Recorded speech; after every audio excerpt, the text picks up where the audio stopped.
ಪ್ರೀತಿಯ 8ನೇ ತರಗತಿ ವಿದ್ಯಾರ್ಥಿಗಳೇ, ಇವತ್ತಿನ ದಿನ ನಾವು ಕಲ್ಲಿದ್ದಲು ಮತ್ತು ಪೆಟ್ರೋಲಿಯಂ ಅಧ್ಯಾಯ 3 ಈಗಾಗಲೇ ಪಾಠ ಮುಗಿದಿದೆ ಅಲ್ವಾ? ಈಗ ವಿದ್ಯಾರ್ಥಿಗಳಿಂದ ಚಟುವಟಿಕೆ ವಿದ್ಯಾರ್ಥಿಗಳು ಇವತ್ತಿನ ದಿನ ನಮ್ಮ ಶಾಲೆ ವಿದ್ಯಾರ್ಥಿಗಳು ಸೆಮಿನಾರ್ ಮೂಲಕ ಈ ಘಟಕದ ಕೆಲವು ವಿಚಾರಗಳನ್ನು ಅಂಶಗಳನ್ನು ಮತ್ತು ವಿದ್ಯಾರ್ಥಿಗಳೊಂದಿಗೆ ಹಂಚಿಕೊಳ್ತಾ ಇದ್ದಾರೆ. ಮೊದಲೇ ವಿದ್ಯಾರ್ಥಿ ಪ್ರಸನ್ನ ಬಾರಪ್ಪ.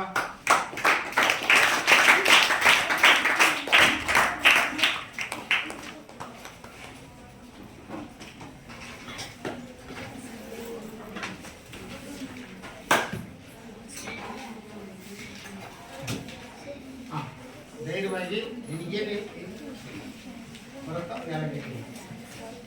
ನನ್ನ ಹೆಸರು ಪ್ರಸನ್ನ ಪಾಟೀಲ್. ನಾನು 8ನೇ ತರಗತಿಯಲ್ಲಿ ಓದುತ್ತಿದ್ದೇನೆ. ನನ್ನ ತಾಯಿ ಹೆಸರು ಶ್ರೀ ಗುರು ಮುದುಕೇಶ್ವರ ಪ್ರೌಢಶಾಲೆ ಕಲಕೇರಿ. ನಾನು ಇಂದು ನಿಮಗೆ ಕಲ್ಲಿದ್ದಲು ಮತ್ತು ಪೆಟ್ರೋಲಿಯಂ ಬಗ್ಗೆ ಹಂಚಿಕೊಳ್ಳುತ್ತಿದ್ದೇನೆ. ಈಗ ನಾನು ಕಲ್ಲಿದ್ದಲು ಬಗ್ಗೆ ಒಂದು ಕಥೆ ಹೇಳುತ್ತೇನೆ. ಕಲ್ಲಿದ್ದಲು ಸುಮಾರು 300 ಮಿಲಿಯನ್ ವರ್ಷಗಳ ಹಿಂದೆ ಭೂಮಿಯು ತೆಳುವಾಗಿತ್ತು ಮತ್ತು ತೇವಾಂಶದಿಂದ ಕೂಡಿತ್ತು. ಆದ್ದರಿಂದ ನಮ್ಮ ಪರಿಸರದಲ್ಲಿ ತುಂಬಾ ಎತ್ತರವಾದ 300 ಅಡಿ ಎತ್ತರವಾದ ಸಸ್ಯವರ್ಗ ಸಂಪನ್ಮೂಲಗಳು ನಮ್ಮ ಭೂಮಿಯಲ್ಲಿ ಇದ್ದವು. ಅವುಗಳು ಪ್ರವಾಹದಿಂದ ಅವುಗಳು ಮಣ್ಣಿನಲ್ಲಿ ಊತು ಹೋದವು. ಅಲ್ಲಿ ಉಷ್ಣ ಮತ್ತು ತಾಪದ ಒತ್ತಡದಿಂದ ಅವುಗಳು ಸುಮಾರು ವರ್ಷಗಳ ನಂತರ ಕರಗಿ ಕಲ್ಲಿದ್ದಲಾಗಿ ಪರಿವರ್ತನೆಗೊಂಡವು. ಈ ಕಲ್ಲಿದ್ದಲನ್ನು ಏತಕ್ಕೆ ಬಳಸುತ್ತಿದ್ದರು ಆವಾಗ? Railway engine. ಕಲ್ಲಿದ್ದಲಿನ ಉಪ ಉತ್ಪನ್ನಗಳು ಯಾವುವು? ಕೋಕ್, ಕಲ್ಲಿದ್ದಲು ಡಾಂಬರ್, ಕಲ್ಲಿದ್ದಲು ಡಾಂಬರ್ ಅನ್ನು ಎಲ್ಲಿ ಬಳಸುತ್ತಾರೆ? ಕೈಗಾರಿಕಾ ಕೇಂದ್ರದಲ್ಲಿ. ಕೋಕ್ ಅನ್ನು ಎಲ್ಲಿ ಬಳಸುತ್ತಾರೆ? ಉಕ್ಕಿನ ಉತ್ಪಾದನೆ ಮತ್ತು ಲೋಹದ ಉದಾಹರಣೆಯಾಗಿ ಬಳಸುತ್ತಾರೆ. ಕ್ಲೀನಾಗಿ ಹೇಳ್ರಿ. ಉಕ್ಕಿನ ಉತ್ಪಾದನೆ ಮತ್ತು ಲೋಹಗಳ ಉದ್ಧರಣೆ, ಲೋಹಗಳನ್ನು ಕಬ್ಬಿಣವನ್ನು ತಯಾರು ಮಾಡ್ತಾರಲ್ಲ ಅದರಿಂದ, ಹೌದಲ್ಲ? ಲೋಹಗಳನ್ನು ಉದ್ಧರಣೆ ಮಾಡಲಿಕ್ಕೆ ಏನು ಬಳಸ್ತಾರೆ? ಕೋಕನ್ನು ಬಳಸ್ತಾರೆ. ಧೈರ್ಯ ಮಾತಾಡಿ. ಹೇಗೆ ಧೈರ್ಯ ಪ್ರಶ್ನೆ ಕೇಳಿ. ಕಲ್ಲಿದ್ದಲು ಇಂಧನವನ್ನು ಎಲ್ಲಿ ಉಪಯೋಗಿಸುತ್ತಾರೆ? ಕಾರ್ಖಾನೆಯಲ್ಲಿ ಕಲ್ಲಿದ್ದಲು ಇಂಧನವನ್ನು ಉಪಯೋಗಿಸುತ್ತಾರೆ. ಅಲ್ಲ, ಈ ಜೆಟ್, ಹೆಲಿಕಾಪ್ಟರ್, ವಿಮಾನಗಳಿಗೆ ಇಂಧನವಾಗಿ ಬಳಸುತ್ತಾರೆ. ಇಷ್ಟೇ.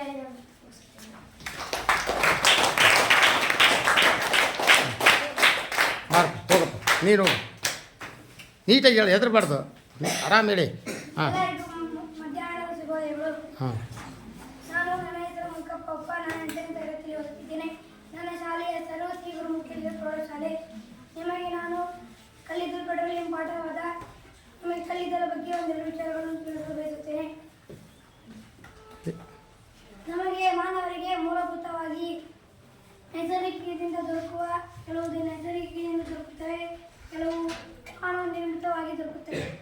ಅದರ ಉದಾಹರಣೆಯಾಗಿ ನಾವು ಎರಡು ರೂಪದಲ್ಲಿ ವರ್ಗೀಕರಿಸಿದ್ದೇವೆ. ಅವಕ್ಕೆ ಬರಿದಾಗುವ ನೈಸರ್ಗಿಕ ಸಂಪನ್ಮೂಲಗಳು ಎನ್ನುತ್ತೇವೆ. ಬರಿದಾಗದ ನೈಸರ್ಗಿಕ ಸಂಪನ್ಮೂಲ ಎಂದರೆ ನಿಸರ್ಗದಲ್ಲಿ ಅವು ಅಪರಿಮಿತವಾಗಿ ದೊರಕುತ್ತವೆ. ಮಾನವನ ಚಟುವಟಿಕೆಗಳಿಂದ ಅವು ಖಾಲಿಯಾಗುವುದಿಲ್ಲ. ಅದಕ್ಕೆ ಅವನು ಬರಿದಾಗದ ಸಂಪನ್ಮೂಲಗಳು ಎನ್ನುತ್ತೇವೆ. ಮತ್ತು ಬರಿದಾಗುವ ಸಂಪನ್ಮೂಲಗಳೆಂದರೆ ನಿಸರ್ಗದಲ್ಲಿ ಸೀಮಿತವಾಗಿ ದೊರಕುತ್ತವೆ. ಅವುಗಳನ್ನು ಮಾನವ ಚಟುವಟಿಕೆಗಳಿಂದ ಅವು ಬರಿದಾಗುತ್ತವೆ. ಅದಕ್ಕಾಗಿ ಬರಿದಾಗುವ ಮತ್ತು ಬರಿದಾಗದ ಸಂಪನ್ಮೂಲಗಳಾಗಿ ವರ್ಗೀಕರಿಸುತ್ತೇವೆ. ಬರಿದಾಗದ ಸಂಪನ್ಮೂಲಗಳನ್ನು ಉದಾಹರಣೆಯಾಗಿ ಅವರ ಬೆಳಕು, ಗಾಳಿ, ನೀರು ಇತ್ಯಾದಿಗಳು. ಮತ್ತು ಬರಿದಾಗುವ ಸಂಪನ್ಮೂಲಗಳೆಂದರೆ ಖನಿಜಗಳು, ಕಲ್ಲಿದ್ದಲು, ಪೆಟ್ರೋಲಿಯಂ, ಅರಣ್ಯ, ವನ್ಯಜೀವಿಗಳು, ಇನ್ನು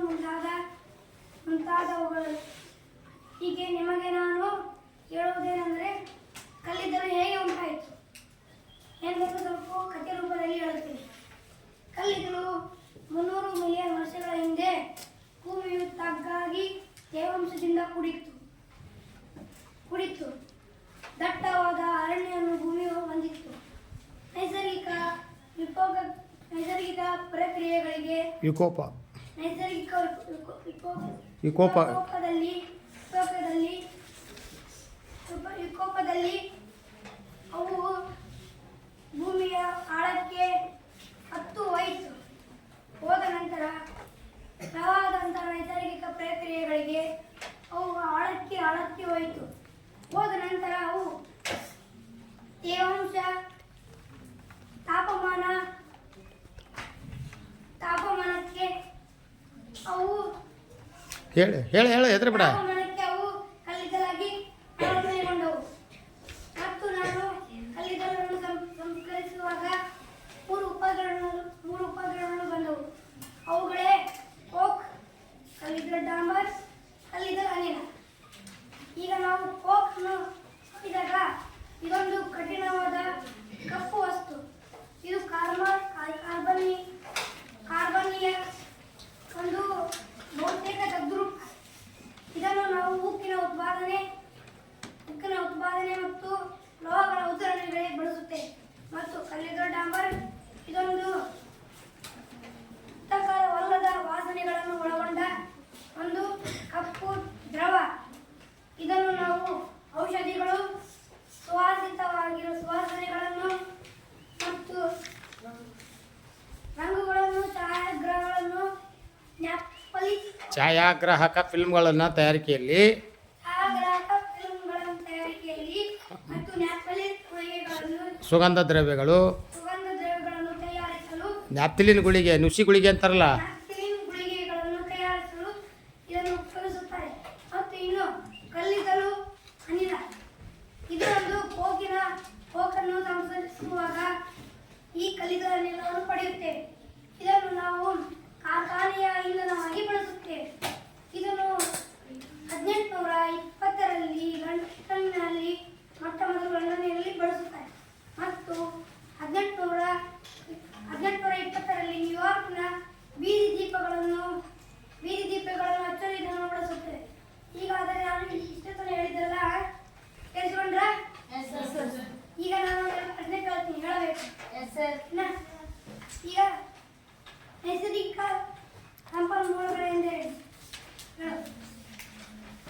ನಿಸರ್ಗದಲ್ಲಿ ಯಥೇಚ್ಛವಾಗಿ ಮತ್ತು ಮಾನವನಿಗೆ ಉಪಯುಕ್ತವಾದ ವಸ್ತುಗಳನ್ನು ನೈಸರ್ಗಿಕ ಸಂಪನ್ಮೂಲಗಳು ಎನ್ನುವರು. ಈಗ ಕಲ್ಲಿದ್ದಲು ಡಾಂಬರ್ ಹೇಗೆ? ಕಲ್ಲಿದ್ದಲು ಡಾಂಬರ್ನ ಉಪಯೋಗಗಳನ್ನು ಯಾರು ಹೇಳ್ತೀರಿ? ಕಲ್ಲಿದ್ದಲು ಡಾಂಬರ್ ಉಪಯೋಗಗಳನ್ನು ಯಾರು ಹೇಳ್ತೀರಿ? ಕಲ್ಲಿದ್ದಲು ಡಾಂಬರ್ನ ಉಪಯೋಗಗಳು. ಕಲ್ಲಿದ್ದಲು ಡಾಂಬರ್ ಇದೆಯಲ್ಲ, ಅವ್ನು ಪ್ರಶ್ನೆ ಕೇಳಿದ್ದು, ಅದನ್ನು ಎಲ್ಲಿ ಬಳಸ್ತಾರ, ಎಲ್ಲಿ ಉಪಯೋಗಿಸ್ತಾರ? ಹಾಗಾದ್ರೆ ಗೊತ್ತಿಲ್ವಾ? ಹಾಂ ಹೇಳಪ್ಪ. ರೋಡ್ ಮಾಡಲು, ಕಲ್ಲಿದ್ದಲು ಡಾಂಬರ್ ರಸ್ತೆ ಮಾಡಲಿಕ್ಕೆ, ಔಷಧಿಗಾಗಿ, ರಂಗುಗಳು, ಸುವಾಸಿಕಗಳು, ಹಾಂ, ಛಾಯಾಗ್ರಹಣ ಫಿಲ್ಮ್ಗಳಲ್ಲಿ ಬಳಸುತ್ತಾರೆ. ಈಗ ನಾವು ತಿಳಿದಂತೆ ಇಷ್ಟು ದಿನ ವಿಷಯಗಳು ಹೇಳಿದ್ನಲ್ಲ. ಈಗ ಬರಿದಾಗದ ಸಂಪನ್ಮೂಲಗಳೆಂದರೇನು? ಬರಿದಾಗದ ಸಂಪನ್ಮೂಲ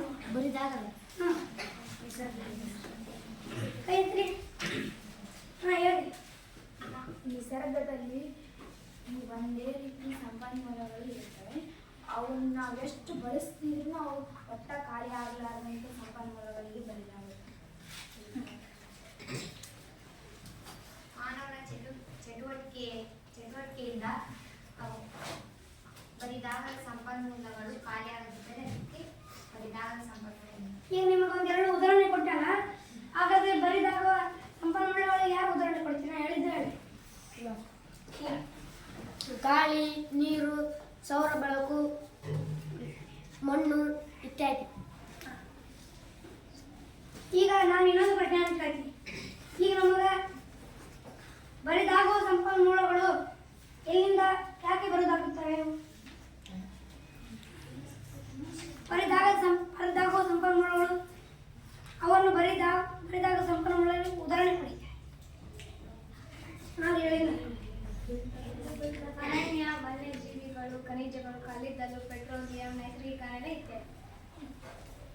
ಇವು ಬರಿದಾಗುವ ಸಂಪನ್ಮೂಲ. ಇವು ಯಾಕೆ ಖಾಲಿ ಆಗ್ತಾ ಇದ್ದವು? ಹಾಂ, ಜನಸಂಖ್ಯೆ ಹೆಚ್ಚಳ ಆಗಿದೆ, ಹೌದಲ್ಲ? ಅವು ಭೂಮಿಯಲ್ಲಿ ಅವು ಏನಾಗಿವೆ, ಸಿಗುವ ಪ್ರಮಾಣ ಏನಾಗಿದೆ?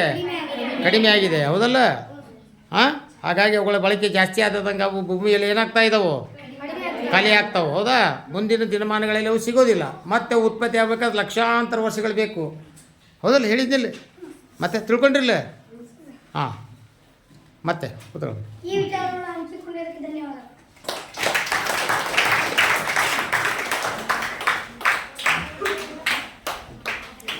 ನೆಕ್ಸ್ಟ್ ಬನ್ನಿ ನೆಕ್ಸ್ಟ್ ಬಾರಮ್ಮ ಶ್ವೇತ ಬಾರಮ್ಮ ನೆಕ್ಸ್ಟ್ ರೆಡಿ ಆಗ್ರಿ ನಿಮಗೇನು ತಿಳ್ಕೊಂಡಿದ್ದೀರಿ ಅದನ್ನು ನೀವು ಮಕ್ಕಳ ಜೊತೆ ನಿಮ್ಮ ಫ್ರೆಂಡ್ಸ್ ಜೊತೆಗೇನು ಹಂಚ್ಕೊಳ್ಳಿ ಅರ್ಥ ಆಯ್ತಾ ಭಯ ಪಡೋದೇನು ಅವಶ್ಯಕತೆ ಇಲ್ಲ ಹಾಂ. ನನ್ನ ಹೆಸರು ಶ್ವೇತಾ. ನಾನು 8ನೇ ತರಗತಿಯಲ್ಲಿ ಓದುತ್ತಿದ್ದೇನೆ. ನನ್ನ ಶಾಲೆ ಹೆಸರು ಶ್ರೀ ಗುರು ಮುಕ್ತೇಶ್ವರ ಪ್ರೌಢಶಾಲೆ ಕಲ್ಕೇರಿ. ನಾನು ಕಲ್ಲಿದ್ದಲು ಮತ್ತು ಪೆಟ್ರೋಲಿಯಂನಲ್ಲಿ ಬಂದ ವಿಷಯ ಪೆಟ್ರೋಲಿಯಂ ಬಗ್ಗೆ ಮಾತನಾಡುತ್ತೇನೆ. ಪೆಟ್ರೋಲಿಯಂನ ಎಲ್ಲಿ ಬಳಸ್ತಾರ ಎದಕ್ಕೆ ಬಳಸ್ತಾರ ಅಂದ್ರೆ ವಾಹನಗಳು ಭಾರಿ ವಾಹನಗಳಿಗೆ ಬಳಸ್ತಾರ. ಅದರಲ್ಲಿ ಮತ್ತು ಅದರೊಳಗಿನ ಭಾಗಗಳಂದ್ರೆ ಸೀಮೆ ಎಣ್ಣೆ, ಡೀಸೆಲ್ ಮತ್ತು ಮುಂತಾದವುಗಳು ಬರ್ತಾವು. ಮತ್ತು ಡೀಸೆಲ್ ಎದಕ್ಕೆ ಬಳಸ್ತಾರಪ್ಪ ಅಂದ್ರೆ ದೊಡ್ಡ ದೊಡ್ಡ ವಾಹನಗಳಿಗೆ ಬಳಸ್ತಾರ. ಸೀಮೆ ಎಣ್ಣೆನ ಈಗ ದೀಪಗಳಿಗೆ ಮತ್ತು ವಿಮಾನ ಜೆಟ್ಗಳಿಗೆ ಬಳಸ್ತಾರ. ಇದು ಪೆಟ್ರೋಲಿಯಂ ಹೇಗೆ ಉಂಟಾಯಿತು ಅಂದ್ರೆ ಪ್ರಾಣಿಗಳಿಂದ ಉಂಟಾಯಿತು.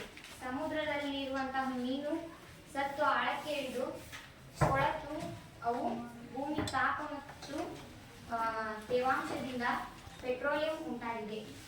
ಇಷ್ಟು ಹೇಳಿ ನಾನು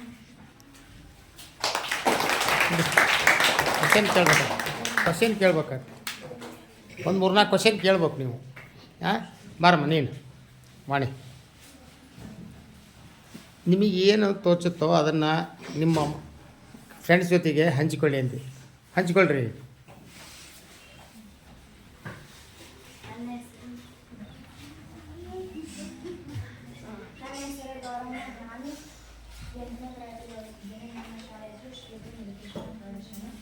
ಕಲ್ಲಿದ್ದಲು ಮತ್ತು ಪೆಟ್ರೋಲಿಯಂ ಕಾರ್ಯದಲ್ಲಿ ನನಗೆ ಬಂದಂಥ ವಿಷಯ ಪೆಟ್ರೋಲಿಯಂ ಶುದ್ಧೀಕರಣ.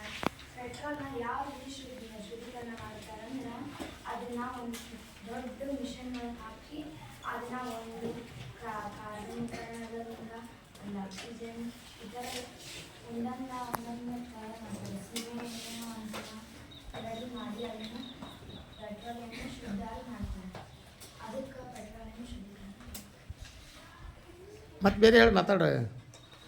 ಸಂಪನ್ಮೂಲಗಳ ಬಗ್ಗೆ ಹೇಳು, ನೈಸರ್ಗಿಕ ಸಂಪನ್ಮೂಲಗಳ ಬಗ್ಗೆ. ಹಾಂ ನೈಸರ್ಗಿಕವಾಗಿ ಸಿಗುವಂಥ ಸಂಪನ್ಮೂಲಗಳು ಯಾರು ಅಂದರೆ ಈಗ ನಮ್ಮ ನೈಸರ್ಗಿಕವಾಗಿ ಸಿಗ್ತವೆ ಮತ್ತು ಗಾಳಿ ನೈಸರ್ಗಿಕವಾಗಿ ಸಿಗುತ್ತೆ. ಸೂರ್ಯನ ಕಿರಣಗಳು ಮತ್ತು ಗಿಡಗಳಿಗೆ ನೈಸರ್ಗಿಕವಾಗಿ ಸಿಗ್ತವೆ. ನೀರಿನ ನೈಸರ್ಗಿಕ ಸಿಗುತ್ತೆ. ಪೆಟ್ರೋಲ್ನ ನೈಸರ್ಗಿಕವಾಗಿ ಸಿಗಲ್ಲ. ಯಾಕಂದರೆ ನಾವು 300-400 ಮಿಲಿಯನ್ ವರ್ಷಗಳ ಹಿಂದ ಆದ ನಂತರ ಸಿಗುತ್ತೆ. ಅದು ಹೀಗಾಗಿ ಅದು ಜಾಸ್ತಿ ಟೈಮ್ ಹಿಡಿಯುತ್ತೆ.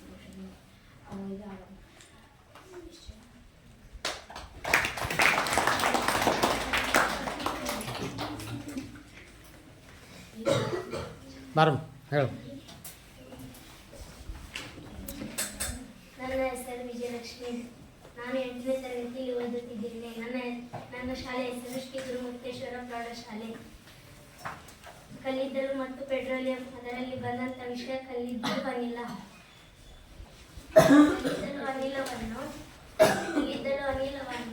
ಮೊದಲ ಬಾರಿಗೆ 1810ರಲ್ಲಿ ಲಂಡನ್ನಿನಲ್ಲಿ ಬಳಸಲಾಯಿತು.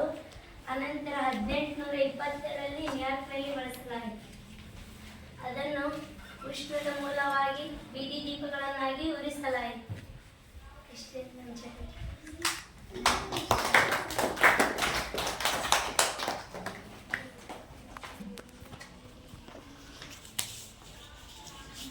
ಕೇಳಿಗೆ ವಿದ್ಯಾರ್ಥಿಗಳು, ನೀವು ನಿಮಗಿಲ್ಲಿ ಕಲಿಸಿದ ಉದ್ದೇಶ ಏನಂದ್ರೆ ನೀವು ಏನು ಕಲ್ತೀರಿ ಅದನ್ನೇ ಕೆಲವು ವಿಚಾರಗಳನ್ನ ಇಲ್ಲಿ ಹಂಚಿಕೆ ಅಂತೇಳಿ. ಇಲ್ಲಿ ನೀವು ಎರಡೆರಡು ವಿಚಾರಗಳನ್ನ ಕೇಳಿ ಹೋದರೆ ಇದು ಏನು ಅನ್ಸಲ್ಲ, ಸೆಮಿನಾರ್ ಅನ್ಸಲ್ಲ, ಏನು ಅನ್ಸಲ್ಲ. ಯಾಕಂತ ಈಗಿನಿಂದ ನಿಮಗೆ ಇಲ್ಲಿಂದ ಈಗ ಮಾಡ್ತಾ ಹೋದ್ರೆ ಮುಂದೆ ಏನಾಗ್ತದೆ ಅಂತ ಕೇಳಿದ್ರೆ 1 ಗಂಟೆ 2 ಗಂಟೆ ನಿಂತ್ಕೊಂಡು ಮಾತಾಡೋಂಥ ಶಕ್ತಿ ಬರುತ್ತೆ, ಧೈರ್ಯ ಬರುತ್ತೆ. ಹೌದಾ? ನಾ ಹೇಳಿಲ್ವ ಈ ಪಾಠನ? ಕಲ್ಲಿದ್ದಲು ಮತ್ತು ಪೆಟ್ರೋಲಿಯಂ. ಮೊದಲನೇದಾಗಿ ನೈಸರ್ಗಿಕ ಸಂಪನ್ಮೂಲಗಳು. ನೈಸರ್ಗಿಕ ಸಂಪನ್ಮೂಲಗಳಂದ್ರೆ ಏನಂತ ಹೇಳಿದ್ದೆ? ನಿಸರ್ಗದಲ್ಲಿ ಹೇರಳವಾಗಿ ದೊರೆಯುವ, ಯಥೇಚ್ಛವಾಗಿ ದೊರೆಯುವ, ಹೌದಾ? ಮತ್ತು ಮಾನವನಿಗೆ ಏನಾಗಿರ್ಬೇಕು? ಉಪಯುಕ್ತವಾಗಿರುವ ಸಂಪನ್ಮೂಲಗಳನ್ನು ನೈಸರ್ಗಿಕ ಸಂಪನ್ಮೂಲಗಳು ಅಂತ ಹೇಳ್ತಾರೆ. ಇಲ್ಲಿ ಈ ಡೆಫಿನಿಷನ್ ಎಲ್ಲರಿಗೂ ಗೊತ್ತಿದೆಯಲ್ಲ. ಹಂಗಾರೆ ನೈಸರ್ಗಿಕ ಸಂಪನ್ಮೂಲಗಳು ಯಾವಪ್ಪ ಅಂತ ಕೇಳಿದ್ರೆ ಹೇಳ ನೋಡೋಣ. ನೈಸರ್ಗಿಕ ಸಂಪನ್ಮೂಲಗಳು ಹಾ ಹೇಳಿ ಅಂದ್ರೆ ಕೂಡ ಇದು ಹೋಗಲ್ಲ. ಸೂರ್ಯನ ಬೆಳಕು, ಹಾ ನೀರು, ಇಷ್ಟೇನಾ? ನಿನಗೆ ಗೊತ್ತಿದೆಯಾ? ಹೇಳು. ಗಾಳಿ, ನೀರು, ಬೆಳಕು, ಕಟ್ಟಿಗೆ, ಮಣ್ಣು. ಇಷ್ಟೇನಾ? ಮತ್ತೆ ಯಾರಿಗೆ ಗೊತ್ತದ? ಗೊತ್ತೇ ಹೇಳಪ್ಪ.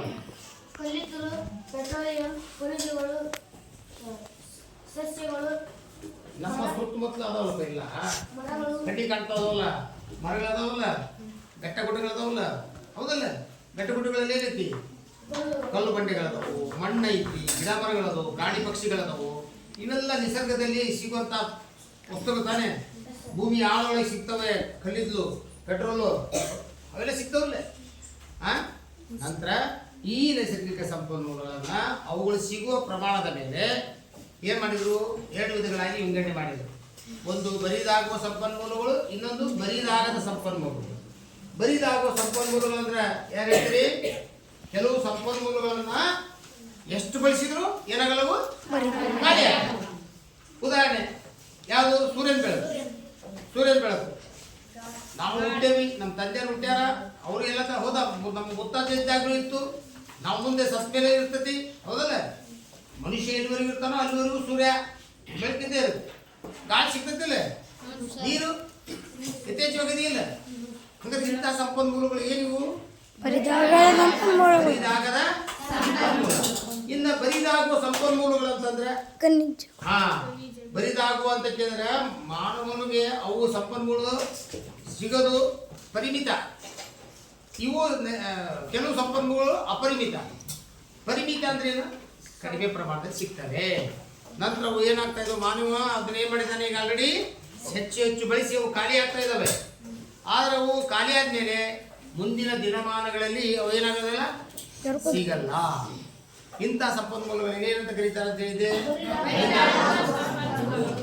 ಹೌದಲ್ಲ?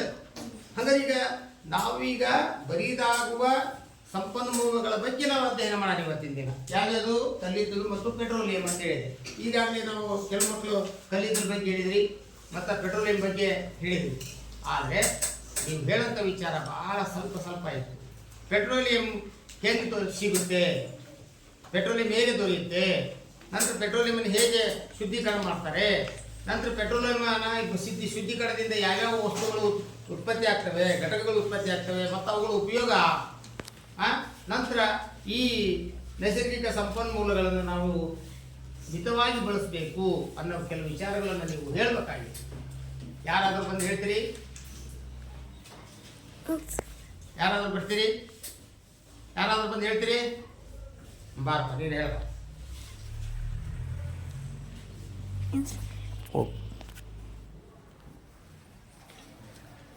ಪೆಟ್ರೋಲಿಯಂ ಸಂಸ್ಕರಿಸುವ ರಾಸಾಯನಿಕವು ಪೆಟ್ರೋಲ್, ಡೀಸೆಲ್, ಎಣ್ಣೆ, ವ್ಯಾಸಲಿನ್, ಮೇಣ, ಡಾಂಬರ್, ಮುಂತಾದವು. ಈಗ ನಾವು ಪೆಟ್ರೋಲ್ ಎದಕ್ಕೆ ಅಂತಂದರೆ ಸಣ್ಣ ವಾಹನಗಳನ್ನು ಚಲಿಸುವುದಕ್ಕೆ ಪೆಟ್ರೋಲ್ ಉಪಯುಕ್ತವಾಗುತ್ತೆ.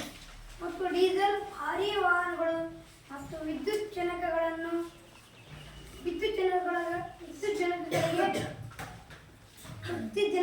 ಉಪಯೋಗಿಸುತ್ತಾರೆ. ಮತ್ತು ಸೀಮೆಎಣ್ಣೆ ಇದನ್ನು ಒಲೆಯನ್ನು ಉರಿಸುವುದಕ್ಕೆ ಮತ್ತು ವಿಮಾನದ ಇಂಧನವಾಗಿ ಬಳಸುತ್ತಾರೆ. ಇದನ್ನು ವಿಶ್ವದ ಮೊಟ್ಟಮೊದಲು ಯುಎಸ್ಎಯಲ್ಲಿ ಪೆಟ್ರೋಲಿಯಂ ಬಾವಿಯನ್ನು ಕೊರೆಸಿದರು. ಮತ್ತೀಗ ಮೇಣವನ್ನು ನಾವು ದೀಪವನ್ನು ಉರಿಸುವುದಕ್ಕೆ ಬಳಸುತ್ತೇವೆ.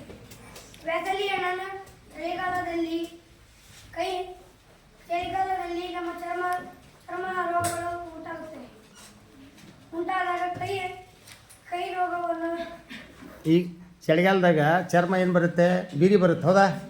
ಅವಾಗೇನು ಮಾಡ್ತೀವಿ, ತುಟಿ ಉಡಿತು ಹೋಗುತ್ತಾ? ಆ ಸಂದರ್ಭದಲ್ಲಿ ಏನು ಮಾಡ್ತಾವೆ ನಾವು? ವ್ಯಾಸ್ಲಿನ್ ಹಚ್ತೇವೆ, ಓದ್ತಾ ವ್ಯಾಸ್ಲಿನ್ ಅಂತ ಸಿಗುತ್ತಲ್ಲ, ಓದ್ತದಲ್ಲ, ಹಚ್ಚಿದಾಗ ಅವೆಲ್ಲ ಚರ್ಮ ಏನಾಗುತ್ತೆ, ಮೃದುವಾಗುತ್ತೆ, ಹೌದಲ್ಲ?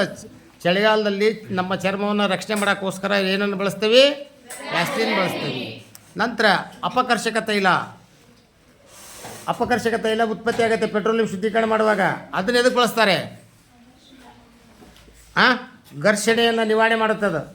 ಮನೆಯೊಳಗೆ ನಿಮ್ಮ ಮನೆಯಾಗ ರಾಟಿಗಳಿದಾವಲ್ಲ, ಬಟ್ಟೆ ಹೊಲಿಯೋ ಮಿಷನ್ ಇಲ್ಲ, ಅದಕ್ಕೆ ಏನು ಹಾಕ್ತಾರೆ? ಸಣ್ಣ ದೊಂಡೆ ಇದಿರುತ್ತೆ, ಎಣ್ಣೆ ಹಾಕ್ತಾರೆ ಗೊತ್ತಾ? ಆಮೇಲೆ ಸೈಕಲ್ ಚೈನ್ ಇದಾಗ್ಲಾದಾಗ ಸೈಕಲ್ ಚೈನಿಗೆ ಏನು ಹಾಕ್ತಾರೆ? ಅದೆಲ್ಲ ಏನು? ಅಪಕರ್ಷಕ ತೈಲ. ಅರ್ಥತಾ? ಮತ್ತು ನಮ್ಮ ವಾಹನಗಳಿಗೆ ಬೈಕ್ ಚೈನ್ ಸೌಂಡ್ ಬರುತ್ತೆ, ಅಲ್ಲೇನು ಹಾಕ್ತಾರೆ? ಆಯಿಲ್ ಹಾಕ್ತವಲ್ಲ, ಅದೇ ಅಪಕರ್ಷಕ ತೈಲ. ನಂತರ ಪ್ಯಾರಾಫಿನ್ ಮೇಣ ನೋಡ್ರಿಲ್ಲ, ಮೇಣ ಎದಕ್ಕೆ ಬಳಸ್ತಾರೆ? ಮುಲಾಮ್ ಮಾಡುತ್ತಾ ತಯಾರು ಮಾಡೋಕ್ಕೆ. ನಂತರ ದೀಪ ಹಚ್ಚಲಿಕ್ಕೆ, ಹೌದು, ಮೇಣದ ಬತ್ತಿ. ನಂತರ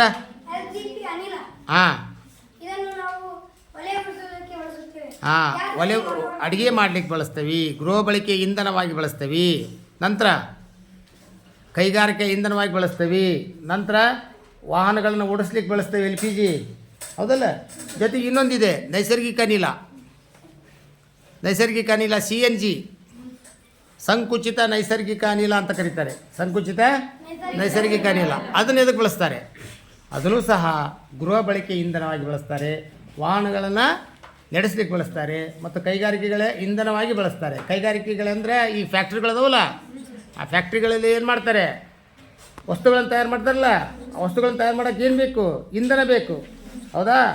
ಆ ಇಂಧನವನ್ನು ಬಳಸ್ತಾರೆ, ಹೌದಾ? ನಂತರ ಈಗ ಈ ಕಲ್ಲಿದ್ದಲು ಮತ್ತು ಪೆಟ್ರೋಲಿಯಮನ್ನು ಮಿತವಾಗಿ ಬಳಸಬೇಕು, ಏಕೆ ಅಂತ ಪ್ರಶ್ನೆ. ಹೇಳ್ತೀಯಾ? ಹೇಳು. ಈಗ ನೀವು ನೈಸರ್ಗಿಕದಲ್ಲಿ ಎರಡಾಗಿ ದೊರಕೋದಿಲ್ಲ ನಮಗೆ, ಇವು ಸೀಮಿತವಾಗಿ ದೊರಕುತ್ತವೆ. ಅದಕ್ಕೆ ಇವನ್ನು ಸೀಮಿತವಾಗಿ ಬಳಸುವುದರಿಂದ ನಮ್ಮ ಮುಂದಿನ ಪೀಳಿಗೆಗೆ ಇವು ದೊರಕುತ್ತವೆ ಎಂದು ಆ ವಿಷಯಕ್ಕಾಗಿ ನಾವು ಅದನ್ನು ಸೀಮಿತವಾಗಿ ಬಳಸಬೇಕು. ಅಷ್ಟೇನಾ? ಜೊತೆಗೆ ಈ ಪೆಟ್ರೋಲಿಯಂ ಮತ್ತು ಕಲ್ಲಿದ್ದಲನ್ನು ಹೆಚ್ಚು ಬಳಸೋದ್ರಿಂದ ಏನಾಗುತ್ತೆ? ಪರಿಸರ ಮಾಲಿನ್ಯ ಆಗುತ್ತೆ. ಪರಿಸರ ಮಾಲಿನ್ಯ ಆದರೆ ಏನಾಗುತ್ತೆ? ಆಮೇಲೆ ಸಾಕಷ್ಟು ರೋಗಗಳು ಬರ್ತವೆ. ಮಳೆ ಕಾಲಕ್ಕೆ ಬರಲ್ಲ. ಮಳೆ ಕಾಲಕ್ಕೆ ಬರುತ್ತಾ? ಹೌದಲ್ಲ? ಭೂಮಿಯ ಉಷ್ಣಾಂಶ ಏನಾಗುತ್ತೆ? ಭೂಮಿಯ ಉಷ್ಣಾಂಶ ಏನಾಗುತ್ತೆ? ಹೆಚ್ಚಾಗುತ್ತದೆ, ಹೌದಾ? ಹಾಗಾಗಿ ಕಲ್ಲಿದ್ದಲು ಮತ್ತು ಪೆಟ್ರೋಲಿಯಮನ್ನು ಆದಷ್ಟು ನಾವು ಏನು ಮಾಡಬೇಕು? ಸೀಮಿತವಾಗಿ ಬಳಸಬೇಕು, ಕಡಿಮೆ ಪ್ರಮಾಣದಲ್ಲಿ ಬಳಸಬೇಕು.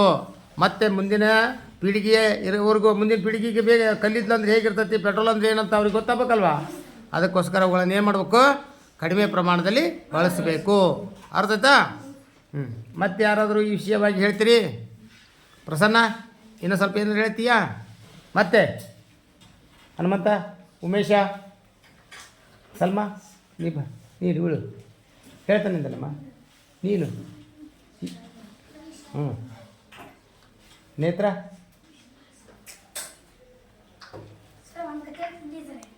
ಅದಕ್ಕೆ ಒಂದು ಕತೆ ಹೇಳು. ನೀನು ಕತೆ ಹೇಳು.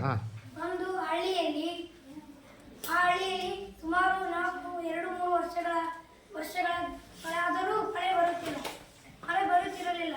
ಅಲ್ಲಿನ ಜನಗಳು ಈ ಊರಲ್ಲಿ ಮಳೆ ಇಲ್ಲದ ಕಾರಣಕ್ಕೆ ಬೆಳೆ ಹೇಗೆ ಬೆಳೆಯಬೇಕಂತೆಂದು ಆ ಊರನ್ನು ಬಿಟ್ಟು ಬೇರೆ ಊರಿಗೆ ತಮ್ಮ ಸಾಮಾನುಗಳನ್ನು ಕಟ್ಟಿಕೊಂಡು ಹೋದರು.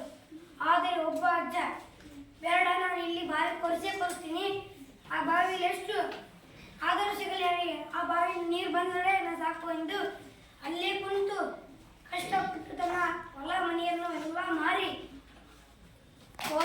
ಬಾವಿಗಳನ್ನು ಮಿಷನ್ಗಳಿಂದ ಕೊರೆಸಲು ಶುರು ಮಾಡಿದನು. ಕೆಲವು 1,000 ಅಡಿ ಹೋಯಿತು, ಆದರೂ ನೀರು ಬರಲಿಲ್ಲ. ಆದರೆ ಹೇಳಿದನು, ಇಲ್ಲಿ ನೀರು ಬರಲ್ಲ, ಅದಕ್ಕೆ ಹೋದು. ಅಜ್ಜ ಹೇಳಿದನು, ಮುಂದೇನಲ್ಲ, ನಾನು ರೊಕ್ಕ ಕೊಡ್ತೀನಿ, ಅಷ್ಟು ಕೊರಿಸಿ, ನೀರು ಬರಮಟ್ಟ ಕೊಡಿಸಂದು. ಅಲ್ಲಿ 1,000 ಅಡಿ, 2,000 ಅಡಿ, 3,000 ಅಡಿಗೆ ಒಂದು ಕೆಸರಿನ ದ್ರವ ರೂಪದ ಇಂಧನ ಹೊರಬಂತು. ಆ ಇಂಧನ ಅಂತ ಆ ಅಜ್ಜನ ಗೆಳೆಯನಾದ ದೂರದಲ್ಲಿ ಇರುತ್ತಾನೆ. ಆತನು ಫೋನ್ ಮಾಡಿದ. ಇಲ್ಲೊಂದು ನಾನು ಬಾವಿ ಕೊಡ್ಸಕ್ಕ ನನ್ನ ಹೊಲ ಮನೆ ಎಲ್ಲ ಮಾರಿ ಬಾವಿ ಕೊಡ್ಸಕತ್ತೀನಿ. ಇಲ್ಲಿ ನೋಡಿದ್ರೆ ಒಂದಲ್ಲಿ ನೀರು ಬರೋದು ಬರೀ ಕೆಸರು ಥರ ಇರೋ ಒಂದು ದ್ರವ ಬರಕತ್ತಿ. ಅದಕ್ಕೆ ಅಮೇರಿಕದಿಂದ ಅದು ಬಂದು ಅದನ್ನ ಚೆಕ್ ಮಾಡಿದ. ಇದು ಕೆಸರಲ್ಲ, ಇದು ಪೆಟ್ರೋಲಿಯಂ. ಇದನ್ನು ಇಂಧನವಾಗಿ ಬಳಸುತ್ತಾರೆ. ಇದನ್ನು ನಾವು ಬೇರೆ ದೊಡ್ಡ ದೊಡ್ಡ ದೇಶಗಳಿಗೆ ಮಾರಿದರೆ ನಾವು ಹಣ ಮತ್ತು ಶ್ರೀಮಂತ ಆಗುತ್ತೇವೆ. ಅದಕ್ಕೆ ಆ ಕಾಲದಲ್ಲಿ ಈ ಪೆಟ್ರೋಲಿಯಂ ಕಂಡುಹಿಡಿದರು. ಇಷ್ಟು ಹೇಳಿ ನನ್ನ ಕತೆ ಮುಗಿಸ್ತೀನಿ. Very good. ಅವನು ಹೇಳಿದ ಪೆಟ್ರೋಲ್ ಹೆಂಗೆ ದೊರೀತೀವೋ ಹೆಂಗೆ ಬಂತು ಅಂತ ಹೇಳಿದ್ನಲ್ಲ ಕತೆ ರೂಪದಲ್ಲಿ. ಹಾಗೆ ಮಕ್ಕಳೇ ನೀವು ಸಹ ಇಂಥ ಕತೆಗಳನ್ನು ನೀವೇನು ಮಾಡೋಕ್ಕಂದ್ರೆ ಓದಬೇಕು. ನಂತರ ನೀವು ಕಲ್ತದ್ದನ್ನು ನಿಮ್ಮ ಗೆಳೆಯರಿಗೆ ಹೇಳ್ಕೋಬೇಕು. ಆವಾಗ ಅದು ಭಾಳ ದಿನಗಳ ಕಾಲ ಏನಾಗತ್ತೆ ನೆನಪಿನಲ್ಲಿರುತ್ತೆ.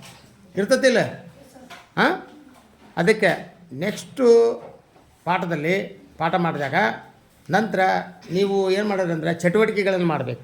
ಏನು ಮಾಡಬೇಕು? ಚಟುವಟಿಕೆಗಳು ಒಂದು 5-6 ಜನ ಸೇರ್ಕೊಂಡು ಒಂದು ಚಟುವಟಿಕೆನ ಮಾಡಬೇಕು. ಒಂದು 4-5 ಒಬ್ಬೊಬ್ಬರು ಸೇರ್ಕೊಂಡು ಆಗಿರೋ ಚಟುವಟಿಕೆ ಅರ್ಥ ಆಯ್ತಾ? ಈಗ ನೈಸರ್ಗಿಕ ಸಂಪನ್ಮೂಲಗಳು ಈಗ ನೀವು ಒಂದಿಷ್ಟು ತರ್ಬೋದು. ಏನೇನು ತರ್ಬೋದಿತ್ತು? ಕಲ್ಲು, ಕಟ್ಟಿಗೆ, ಗಿಡ, ಹೌದಾ, ಕೆಲವು ಪ್ರಾಣಿಗಳ ಚಿತ್ರಗಳು, ಹೌದಾ, ಬರ್ಬೋದಿತ್ತಲ್ಲ. ಮಣ್ಣು, ನೀರು ಅವನ್ನೆಲ್ಲ ತರ್ಬೋದಿತ್ತ. ಮತ್ತು ಜೊತೆಗೆ ಪೆಟ್ರೋಲು, ಡೀಸೆಲ್ಲು, ನಂತರ ಸೀಮೆಎಣ್ಣೆ, ಮೇಣ ಅವನ್ನೆಲ್ಲ ತಂದು ಒಂದು ಕಡೆ ಮಾಡಿ ಹಾಗಾದ್ರೆ ಇವು ಬರಿದಾಗದ ಸಂಪನ್ಮೂಲಗಳಂತ ನೀವೇ ಹೇಳ್ಬೋದಿತ್ತು. ಹೌದಾ? ನಾಳೆ ಬರುವಾಗ ಏನು ಮಾಡಬೇಕು?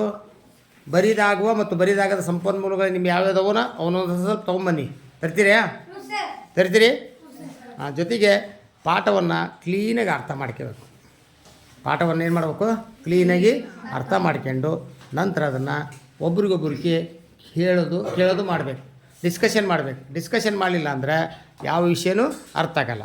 ಜೊತೆಗೆ ನಿಮ್ಮನ್ನು ಕೆಲವು ಮಕ್ಕಳು ಹೇಳ್ತಾನೆ ಬಂದು ಒಂದು 5 ನಿಮಿಷ ನೋಡಿ. ನನಗೆ ಮುದುಕಪ್ಪ ಮತ್ತು ಪ್ರಸನ್ನ ಇವರಿಬ್ಬರು ಕರೆಕ್ಟಾಗಿ 3 ನಿಮಿಷ ಮೇಲೆ ಮುದುಕಪ್ಪ ಒಂದು 7ರಿಂದ 8-10 ನಿಮಿಷ ನೀಟಾಗಿ ಮಾತಾಡಿದೆ ಧೈರ್ಯವಾಗಿ. ಆದರೆ ಒಂದೇ ಕಡೆ ಇಟ್ಕೋಬಾರ್ದು. ಏನಾದ್ರು ಇಲ್ಲಿ ಬೋರ್ಡ್ ಇದೆ, ಬೋರ್ಡ್ ಮಾಡ್ಕೊಳ್ರಿ. ಹೌದಾ? ನಂತರ ನೀವು ಫಸ್ಟು ತಿಳಿದಂಥ ವಿಷಯನ ನೀವು ಹೇಳಬೇಕು. ನೀವು ತಿಳಿದಂಥ ವಿಷಯನ ಏನು ಮಾಡಬೇಕು? ಹೇಳಬೇಕು. ನಂತರ ಎಲ್ಲರಿಗೂ ಅರ್ಥ ಆಯ್ತು ಅಂತ ಕೇಳ್ಬೇಕು. ಕೇಳಿದ ಮ್ಯಾಕೆ ಹಂಗಾರೆ ನಾನು ಪ್ರಶ್ನೆ ಕೇಳಿ ಅನ್ಬೇಕು.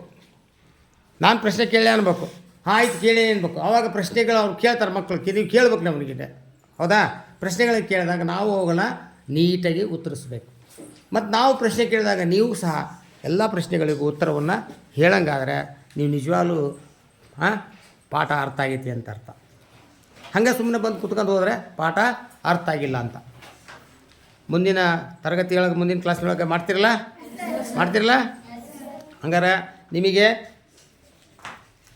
ಈ ಕಲ್ಲಿದ್ದಲು ಮತ್ತು ಪೆಟ್ರೋಲಿಯಂ ಪಾಠದ ಬಗ್ಗೆ ಎಲ್ಲ ತಿಳಿದಿ? ಪೆಟ್ರೋಲಿಯಂ ತಿಳಿದಲ್ಲ?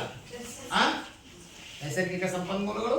ಹೌದಾ? ನೈಸರ್ಗಿಕ ಸಂಪನ್ಮೂಲಗಳಲ್ಲಿ ಅದರಲ್ಲಿ ಒಂದು ಯಾವುದು ಬರಿದಾಗದ ಸಂಪನ್ಮೂಲಗಳ ಪಾಠ ಯಾವುದು? ಕಲ್ಲಿದ್ದಲು ಮತ್ತು ಪೆಟ್ರೋಲಿಯಂ. ಅರ್ಥಾಯ್ತಾ? ಪೆಟ್ರೋಲಿಯಂನ ಶುದ್ಧೀಕರಣ ಹೇಗೆ ಮಾಡ್ತಾರೆ? ಪೆಟ್ರೋಲಿಯಂನ ಶುದ್ಧೀಕರಣ ಆಂಶಿಕ ಆಸವನ ವಿಧಾನ ಅಂತ ಒಂದು ಇರುತ್ತೆ.